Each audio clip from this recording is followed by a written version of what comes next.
Okay, so we talked about the dominant versus recessive. Dominant meaning like taking over. What size letter do we use to represent that? Uppercase. An uppercase or a big letter, right? And then recessive means it's like hiding behind. So you have to have both recessive alleles or versions of that trait for that actually to show, like the green eyes that they talked about. What size letter do we use that for, or show for that? Okay. The lowercase, very good. So dominant and recessive are two important words. The other two that we talked about were homozygous and heterozygous. And I said, think about what those prefixes mean. Homo for same, hetero for different. You have to keep thinking of those in your head, thinking same, different, same, different. So when you see or hear something that is homozygous, it is meaning that these zygotes that were received from the parents are the same, all right? So you get the little, like the green eye trait from mom and the green eye trait from dad, like we just watched. That would be homozygous recessive. If the parent had both dominant alleles, they would be considered homozygous dominant. So for the homozygous, you have to say if it's dominant or recessive, because it could be two big letters or two little letters.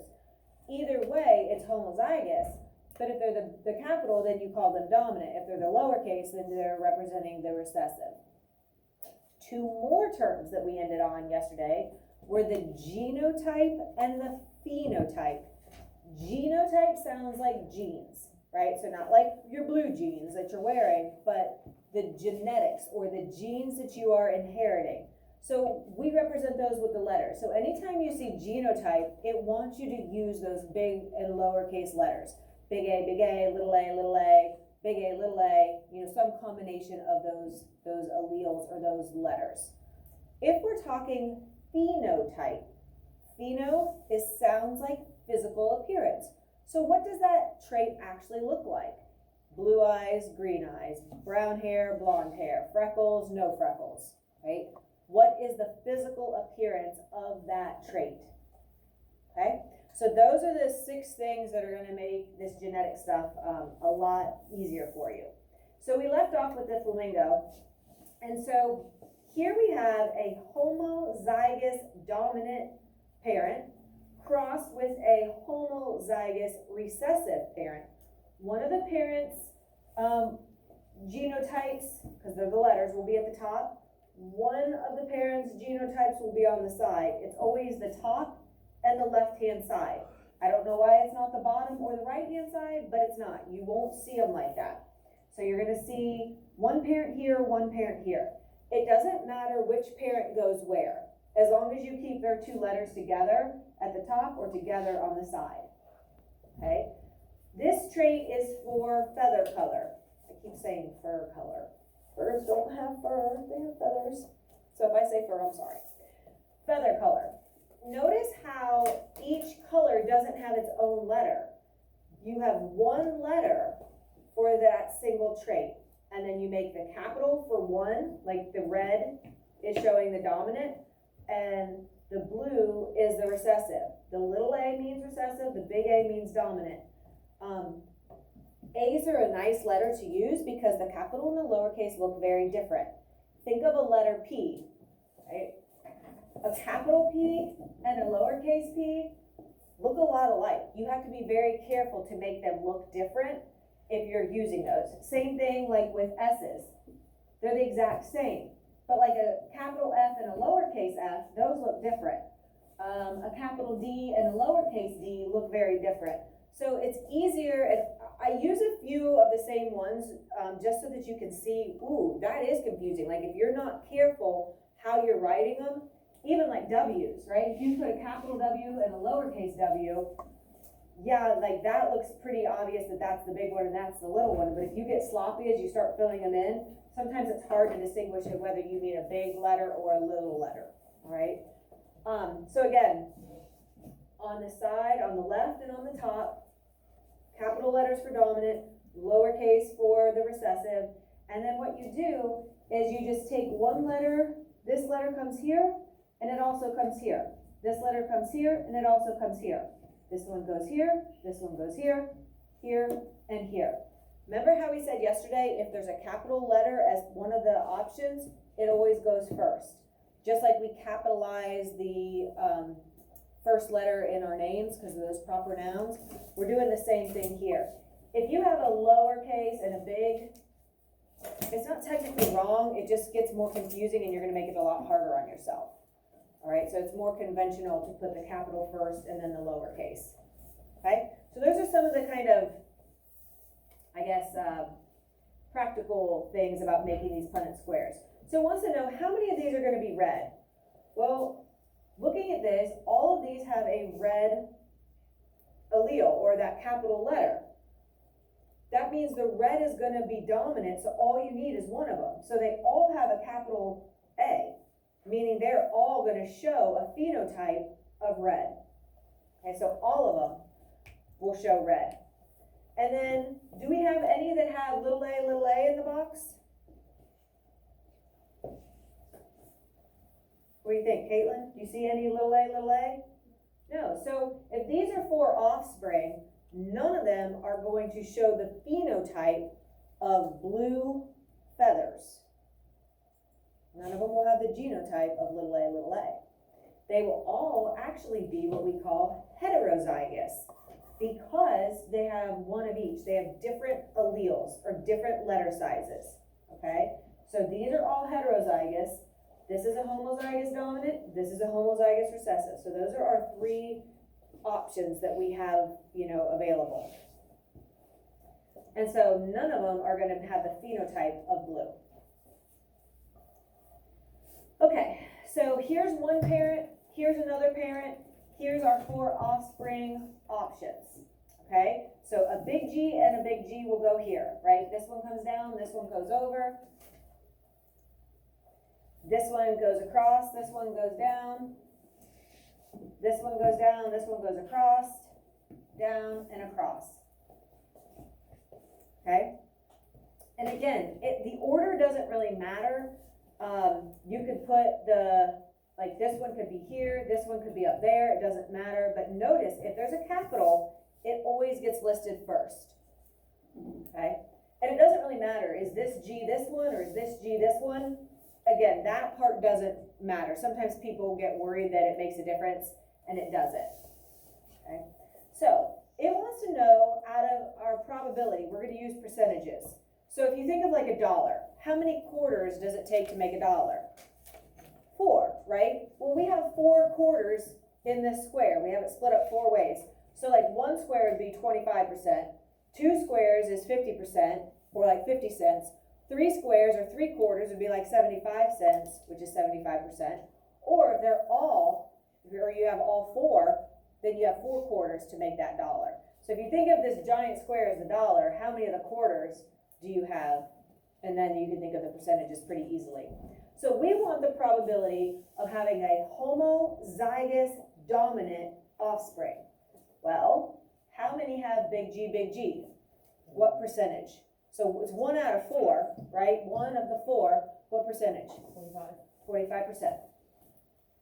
Okay. And then probability of having a heterozygous offspring. Aubrey? 50%. These 2 out of 4.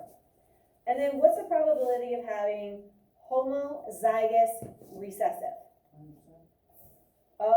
There's going to be all 4 of them? 25. Let's go with 25.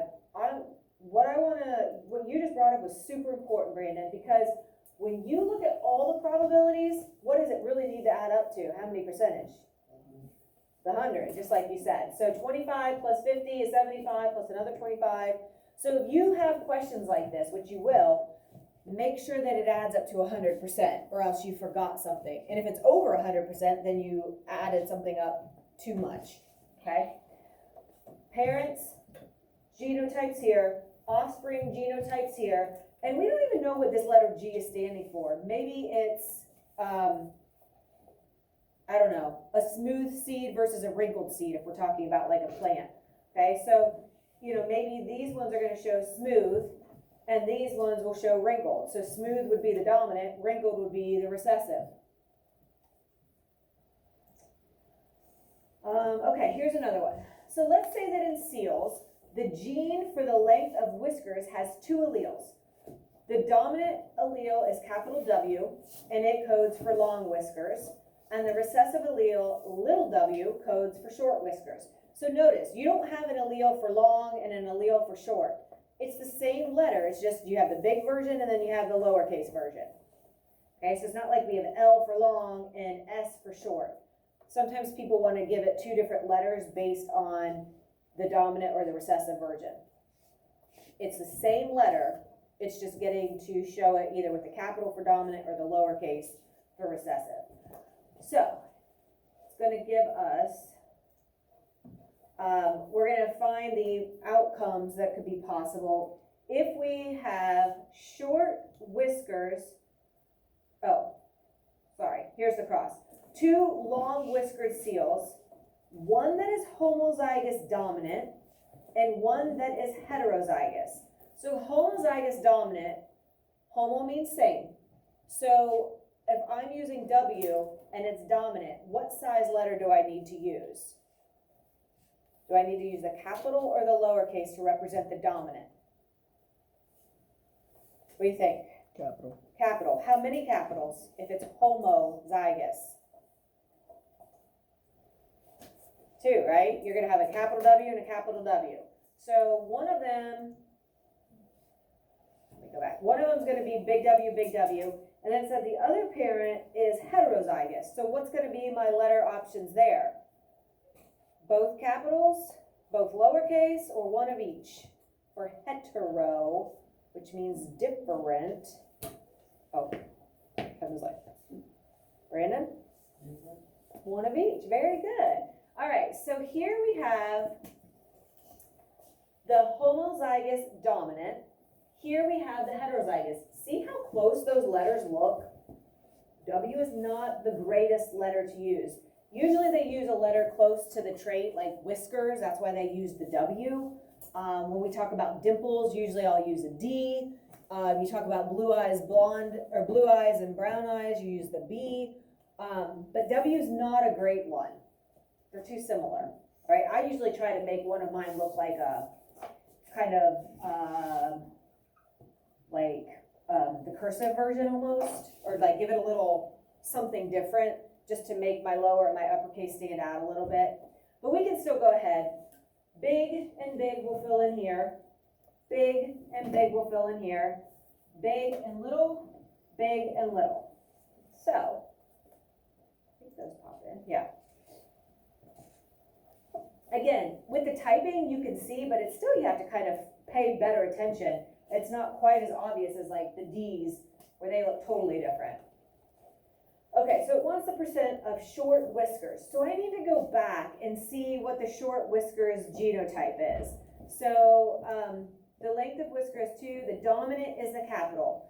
So dominant's capital, and that is going to be long whiskers. So we're looking for short. So we want ones that have short whiskers, which would be the recessive genotype.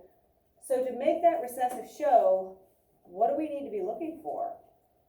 What do we have to see for the recessive to show? Do you need just one of them or two of them to be lowercase?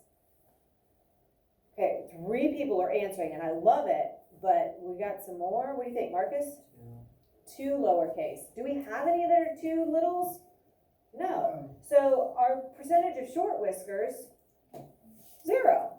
So that means that it's going to be 100%, because in each of these, I see at least 1 capital. So I have 2 that are homozygous dominant, I have 2 that are heterozygous, and I have 0 that are homozygous recessive. See why the vocab is so important, right? If I'm talking phenotypes, then my short whiskers, I don't have any, and my long whiskers, I have all, okay? Okay, so we're gonna stop there, and we're gonna do some practice.